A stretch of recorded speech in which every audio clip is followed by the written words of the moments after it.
సంవత్సరాల తరబడి government job కోసం వేచి చూస్తున్నారా? కేవలం 8 నెలల్లో మీ కల నెరవేర్చుకోండి. వెంటనే కింది నెంబర్స్ కి కాల్ చేయండి. అమెరికా అధ్యక్షుడు ట్రంప్ రెండోసారి గెలిచిన తర్వాత జో బైడెన్ అధ్యక్ష పదవి నుంచి వైదొలుగుతున్న సమయంలో ఓ ఆసక్తికర వ్యాఖ్య చేశారు. అమెరికా సంపన్న స్వామ్యంలోకి వెళ్తుందనేది దాని సారాంశం.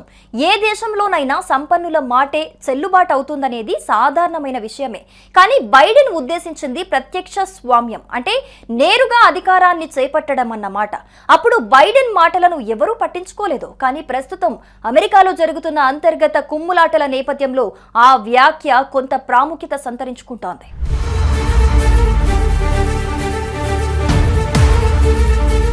అమెరికా రియల్ ఎస్టేట్ కుబేరుడు ట్రంప్ రిపబ్లికన్ అభ్యర్థిగా పోటీకి దిగితే ప్రపంచ కుబేరుడైన టెక్ దిగ్గజం ఎలాన్ మస్క్ పూర్తి అండదండలు అందించారు. ఎన్నికల ర్యాలీలో పాల్గొన్నారు. $20 కోట్ల పైగా ఖర్చు పెట్టారు. ట్రంప్ ను అన్నీ తానే గెలిపించడమే కాకుండా కొత్త ప్రభుత్వం ఏర్పాటైన తర్వాత అందులో చేరారు కూడా. ప్రభుత్వం ఉద్యోగాల జీతభత్యాల కింద పెడుతున్న ఖర్చును తగ్గించుకునేందుకు ట్రంప్ సర్కార్ కొత్తగా ఏర్పాటు చేసిన Department of Government Efficiency DOGE అధిపతిగా మస్క్ బాధ్యతలు నిర్వహించారు. వేలాది ఫెడరల్ ఉద్యోగాలకు కోత పెట్టారు. అంతవరకు బాగానే ఉంది. కానీ కథ అక్కడితో ముగిసిపోలేదు. ఓ బిల్లు విషయంలో ట్రంప్ ఎలాన్ మస్క్ మధ్య పచ్చగడ్డి వేసిన మండేలా ఉంది పరిస్థితి.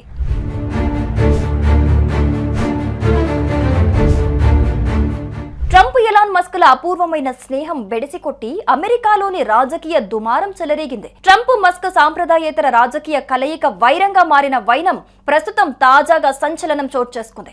రాజకీయాల్లో శాశ్వత మిత్రత్వాలు శత్రుత్వాలు ఉండవనే సూక్తి వీరిద్దరి విషయంలోనూ నిజమైంది. సంపన్న స్వామ్యం అన్న తర్వాత వాణిజ్య ప్రయోజనాలపై తగాదాలు రావటమూ సహజమే. ఇద్దరు అహంకారులే. ఇద్దరికి తమ తమ వాణిజ్య ప్రయోజనాలున్నాయి. ఒకే ఓరలో రెండు కత్తులు ఎలా ఇముడతాయి?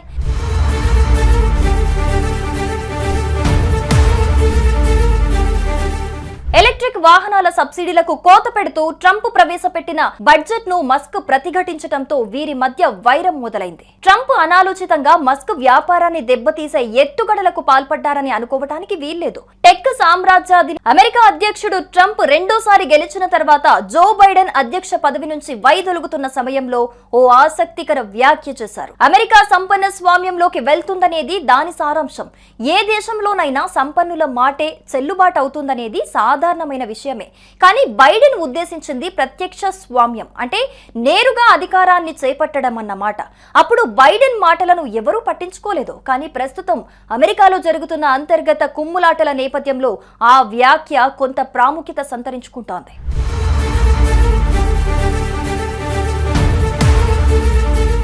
అమెరికా రియల్ ఎస్టేట్ కుబేరుడు ట్రంప్ రిపబ్లికన్ అభ్యర్థిగా పోటీకి దిగితే ప్రపంచ కుబేరుడైన టెక్ దిగ్గజం ఎలాన్ మస్క్ పూర్తి అండదండలు అందించారు. ఎన్నికల ర్యాలీలో పాల్గొన్నారు.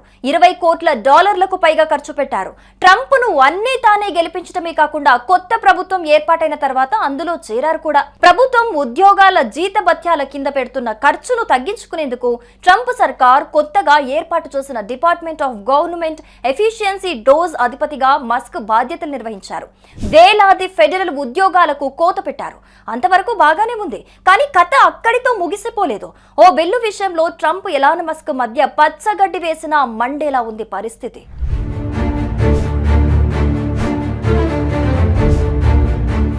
ట్రంప్ ఎలాన్ మస్క్ల అపూర్వమైన స్నేహం బెడిసికొట్టి అమెరికాలోని రాజకీయ దుమారం చెలరేగింది. ట్రంప్ మస్క్ సాంప్రదాయేతర రాజకీయ కలయిక వైరంగా మారిన వైనం ప్రస్తుతం తాజాగా సంచలనం చోటు చేసుకుంది. రాజకీయాల్లో శాశ్వత మిత్రత్వాలు శత్రుత్వాలు ఉండవనే సూక్తి వీరిద్దరి విషయంలోనూ నిజమైంది. సంపన్న స్వామ్యం అన్న తర్వాత వాణిజ్య ప్రయోజనాలపై తగాదాలు రావటమూ సహజమే. ఇద్దరు అహంకారులే. ఇద్దరికి తమ తమ వాణిజ్య ప్రయోజనాలున్నాయి. ఒకే ఓరలో రెండు కత్తులు ఎలా ఇముడతాయి?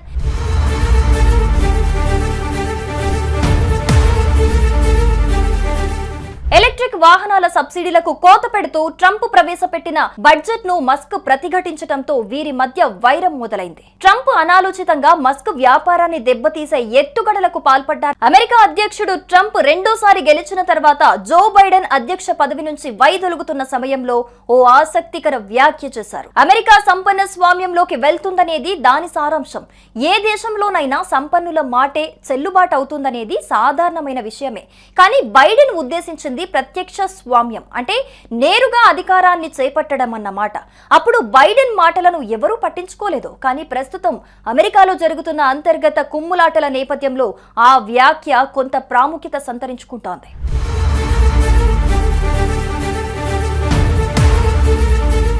అమెరికా రియల్ ఎస్టేట్ కుబేరుడు ట్రంప్ రిపబ్లికన్ అభ్యర్థిగా పోటీకి దిగితే ప్రపంచ కుబేరుడైన టెక్ దిగ్గజం ఎలాన్ మస్క్ పూర్తి అండదండలు అందించారు. ఎన్నికల ర్యాలీల్లో పాల్గొన్నారు. 20 కోట్ల డాలర్లకు పైగా ఖర్చు పెట్టారు. ట్రంప్ ను అన్నీ తానే గెలిపించడమే కాకుండా కొత్త ప్రభుత్వం ఏర్పాటైన తర్వాత అందులో చేరారు కూడా. ప్రభుత్వం ఉద్యోగాల జీతభత్యాల కింద పెడుతున్న ఖర్చును తగ్గించుకునేందుకు ట్రంప్ సర్కార్ కొత్తగా ఏర్పాటు చేసిన Department of Government Efficiency DOGE అధిపతిగా మస్క్ బాధ్యతలు నిర్వహించారు.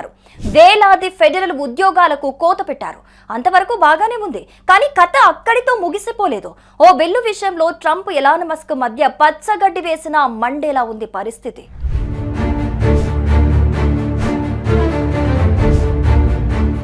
ట్రంప్ ఎలాన్ మస్క్ ల అపూర్వమైన స్నేహం బెడిసికొట్టి అమెరికాలోని రాజకీయ దుమారం చెలరేగింది. ట్రంప్ మస్క్ సాంప్రదాయేతర రాజకీయ కలయిక వైరంగా మారిన వైనం ప్రస్తుతం తాజాగా సంచలనం చోటు చేసుకుంది. రాజకీయాల్లో శాశ్వత మిత్రత్వాలు శత్రుత్వాలు ఉండవనే సూక్తి వీరిద్దరి విషయంలోనూ నిజమైంది. సంపన్న స్వామ్యం అన్న తర్వాత వాణిజ్య ప్రయోజనాలపై తగాదాలు రావటమూ సహజమే. ఇద్దరు అహంకారులే. ఇద్దరికి తమ తమ వాణిజ్య ప్రయోజనాలున్నాయి. ఒకే ఓరలో 2 కత్తులు ఎలా ఇముడతాయి?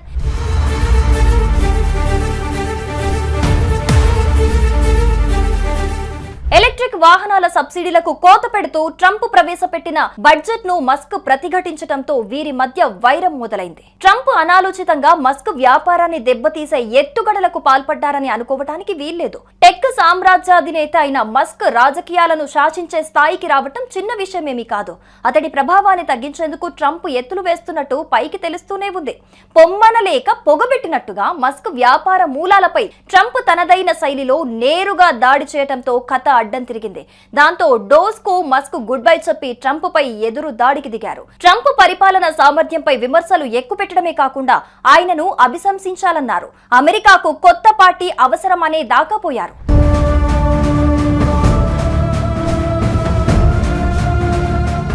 లైంగిక నేరాలకు సంబంధించిన ఎప్స్టీన్ ఫైల్స్ లో ట్రంప్ పేరుందని ఎలాన్ బాంబు పేల్చారు. అటు ట్రంప్ ఏమాత్రం తగ్గకుండా మస్క్ కంపెనీల ప్రభుత్వ కాంట్రాక్ట్లను రద్దు చేస్తానని, డెమోక్రాట్లకు చందాలిస్తే ఊరుకోనని తాకీదులు జారీ చేశారు. వీరిద్దరి మాటల యుద్ధం చివరికి ఏ రూపు తీసుకుంటుందో తెలియదు. కానీ ప్రపంచానికి మాత్రం బోలెడు వినోదం. మధ్యలో అగ్రరాజ్యం పరువు వాషింగ్టన్ నగరం మధ్యలో నుంచి ప్రవహించే పోటోమాక్ నదిలో కలిసిపోతోంది. ఎలాన్ ట్రంప్ గొడవ విషయంలో అటు అమెరికాను ప్రస్తుతం ట్రంప్ రూల్ ను వ్యతిరేకించేవారు మీమ్స్ చేస్తూ సోషల్ మీడియాలో పోస్ట్ చేస్తున్నారు. ఇప్పటికే ట్రంప్ ను టాకో ట్రంప్ అంటూ ట్రోల్ చేస్తున్నారు. దీంతో ఎలాన్ కు ఆస్తి నష్టం వాటిల్లినప్పటికీ ట్రంప్ మాత్రం పరువంతా పోగొట్టుకుని రాజకీయాల నుంచి ఎగ్జిట్ అవ్వాలనే వాదనలు వినిపిస్తున్నాయి.